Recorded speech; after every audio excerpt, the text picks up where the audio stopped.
Hi guys! Last day na namin dito sa room dito. Sa room na to. Nakapak na kami. So, pauwi na. Ayan. Sa partner kumakain na ng cake, ice cream cake.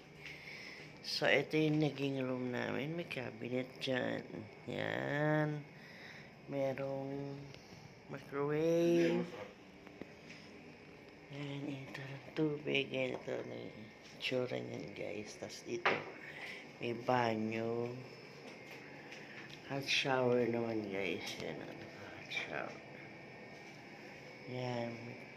May blower. Yan.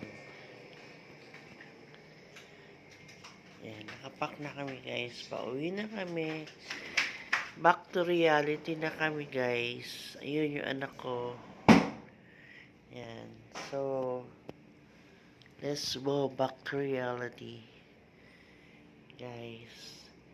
So, see you. See you next vlog na lang ako, guys. Thank you so much for like, shares, and paki-subscribe na lang po. Salamat!